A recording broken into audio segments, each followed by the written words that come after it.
Hello friends, welcome to my YouTube channel. সকল দর্শক বন্ধুকে বরাবরের মতো স্বাগতম জানাচ্ছি আমার ইউটিউব চ্যানেলে। আর যা নতুন বন্ধু তাদেরকে আমন্ত্রণ জানাচ্ছি চ্যানেলটি সাবস্ক্রাইব করে পাশে থাকার জন্য। So here I am requesting to my all of new viewers and friends who are just now connected through this YouTube or cooking video. Please subscribe my YouTube channel and stay connected. And if you guys are enjoying my cooking video of any of part, so please don't hesitate to give a like and share with your near and dear ones. So বন্ধুরা, today we are presenting a very delicious and it's a very tempting. It's a yummy, it's a fritters recipe and it's a lentil fritters recipe. I hope this recipe will give you better insights. তো বন্ধুরা, আজকের recipe দেখাচ্ছি খুবই মজাদার এবং দুর্দান্ত স্বাদের একটি মজাদার একটি সবুজ ডাল, যেটাকে আমরা অনেক সময় তরকা ডালও বলে থাকি। সেই ডাল দিয়ে মজাদার একটি স্ন্যাক্স, মানে হচ্ছিল একটি চপ রেসিপি বলতে পারো। তো পুরোপুরি রেসিপিটা তোমরা দেখে বুঝতে পারবে এটা চপ না কাটলেট, বাট আমার জন্য একটা স্ন্যাক্স। এটা হতে পারে তোমাদের ইভিনিংয়ের স্ন্যাক্স, যেটা কিন্তু চায়ের সাথে একদম আড্ডা জমানোর জন্য দুর্দান্ত একটি মোমেন্ট ক্রিয়েট করবে, বা হতে পারে তোমাদের সকালে কোনো ব্রেকফাস্ট বা হচ্ছিল দুপুরবেলা স্টার্টার হিসেবে। তো চলুন আমরা তাহলে মেন পর্বে চলে যাই, কীভাবে করে আমরা এই রেসিপিটি করে নিচ্ছি। তো বন্ধুরা, এখানে যে সবুজ ডাল, যেটাকে না বলা হয় কাঁচা মুগ ডাল, বা অনেক জায়গাটাকে তরকা ডালও বলা হয়, এই ডালটি আমি নিয়েছি 1 কাপ, মেজারমেন্টের কাপের মেজার করে। তো এখন এটাকে আমি ভালো করে ধুয়ে পরিষ্কার করে আমি কিন্তু এটাকে ওভারনাইট সোক করে রেখেছি, মানে জলের মধ্যে সোক করার পর দেন যখন এটা ফুলে গিয়েছে, এখন এটাকে আমি ব্লেন্ড করে নিচ্ছি। So now I am moving towards to next stage. I am gonna to blend it, but হচ্ছিলো এটার সাথে আমি কিছু পরিমাণ মতো স্পাইসেস ব্যবহার করবো। সেটা হচ্ছিলো আপাতত আমি সল্ট দিচ্ছি, দিয়ে আমি এটাকে আধা ভাঙা একটি পেস্ট করে নিয়েছি। তোমরা দেখতেই পাচ্ছ, কারণ যেহেতু আমি এখানে কোনো জল দিইনি, তো এটা এরকমই হবে। তো এই সময় আমি দিয়ে দিচ্ছি কাঁচা লঙ্কা, দিয়ে দিচ্ছি পেঁয়াজ, দিয়ে দিচ্ছি আদা কুচি, বাট রসুন কিন্তু দিচ্ছি না, এটা কিন্তু মাথায় রাখবে। আর দিয়ে দিচ্ছি অনেকগুলো কারি পাতার সাথে এটা দুর্দান্ত যায় বন্ধুরা। দিয়ে দিচ্ছি এখানে জিরে, দিয়ে দিচ্ছি মৌরি। এখন এটাকে আবার আমি দ্বিতীয়বারের মতো ব্লেন্ড করে নিব। বাট একটা জিনিস কিন্তু কনস্ট্যান্ট, আমি কিন্তু প্রথমবারেও জল ব্যবহার করিনি এবং দ্বিতীয়বারেও কিন্তু জল ব্যবহার করিনি। তার মানে বুঝতেই পারছো, এটা কিন্তু একদম ব্যাটারি হবে না, একটু দানা হবে এবং একটু আধা ভাঙ্গা থাকবে। এবং তারপর আমি এটা কীভাবে কম্বাইন করবো, সেটার জন্য পুরো রেসিপিটি দেখতে হবে।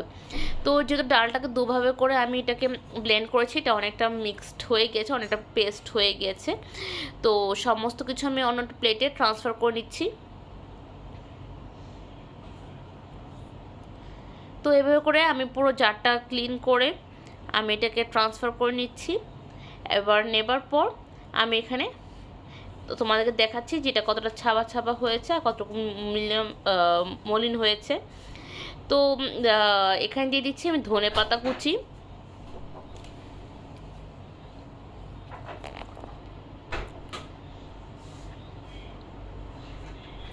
দিয়ে দিচ্ছি সামান্য নুন এবং হলুদের গুঁড়ো,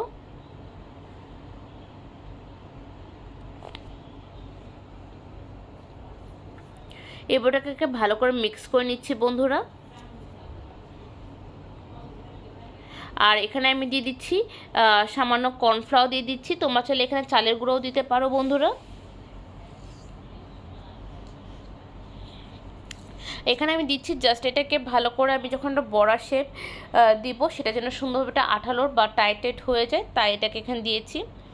তো নাও আমি পরবর্তী স্টেজে চলে যাচ্ছি, এখন একটা বড়া করব। তো আমি এখানে কলা পাতা দিয়েছি, কলা পাতার উপর সামান্য তেল প্রলেপ করে রেখেছি।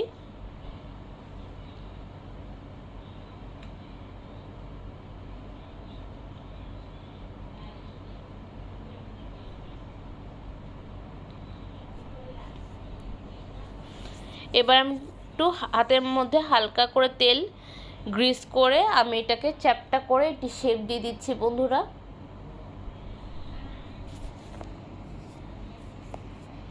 আর এভাবে করে 1 বাই 1 করে আমি এটাকে চ্যাপটা শেপ করে বড়াগুলোকে আমি এখানে রেখে দিচ্ছি।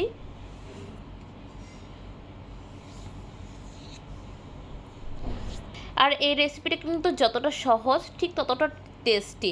আমরা কিন্তু মুসুর ডালের কিন্তু বড়া খাই, যেটা কিনা পেঁয়াজু বলি। তো এরকম কাঁচা মুগ ডালেরও বড়া কিন্তু হয়ে থাকে, যেটা কিনা আমি দেখাচ্ছি। তো একবার হলো বাসায় ট্রাই করবেন এবং সকলকে সার্ভ করবেন। আমি আশা করি, আপনাকে গ্যারান্টি দিতে পারছি, আপনিও পছন্দ করবেন, বাড়ির সকলেই আপনার অনেক প্রশংসা করবে, কারণ the recipe is totally new and different and the unique.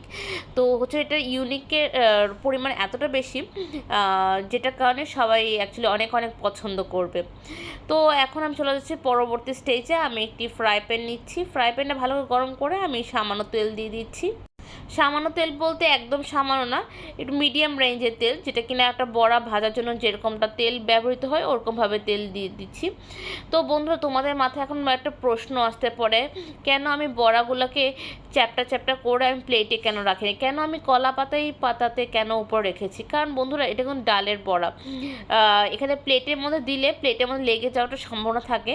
তো তোমার ছেলে এখানে কোনো প্লেটের মধ্যে তেল গ্রিস করেও দিতে পারো, বাট যেহেতু আমার বাসায় কলা পাতা ছিল এবং দ্য প্রেজেন্টেশন সব কিছু মিলে আমি কলা পাতাটা ব্যবহার করেছি আর তেল দিয়ে দিয়েছি, যাতে এটা কোনোভাবে লেগেও যাবে না আর সুন্দরভাবে আমার তেলের মধ্যে ঢালতেও ইজি হবে। আর যতক্ষণ ইজি হবে তখন কিন্তু অনেক সময় দেখা যায় গরম তেলে হাতে বা শরীরে ছিটা পড়ে, তো ওরকম কিছুই হবে না বলে আমি এই পদ্ধতিটা ফলো করেছি। তোমরা চাইলে তোমাদের নিজেদের সুবিধা মতো করেও করতে পারো, ঠিক আছে?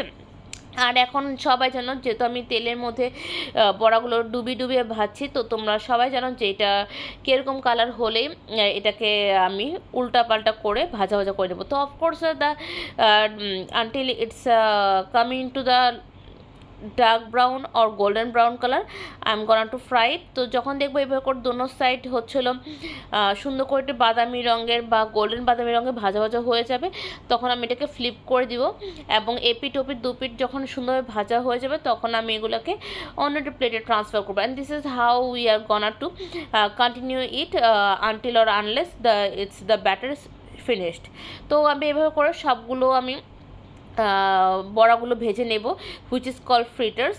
তো আশা করি বন্ধুরা, আমার এই ডালের বড়ার রেসিপি, মানে কাঁচা মুগ ডালের বড়ার রেসিপিটি আপনাদের ভালো লেগেছে। এটা কিন্তু আপনারা চায়ের সাথে স্ন্যাক্স হিসেবে খেতে পারেন, বা ব্রেকফাস্টে রুটির সাথেও খেতে পারেন, বা এটা দুপুরবেলা বা রাত্রিবেলা এটাকে স্টার্টার হিসেবেও আপনারা নিতে পারেন।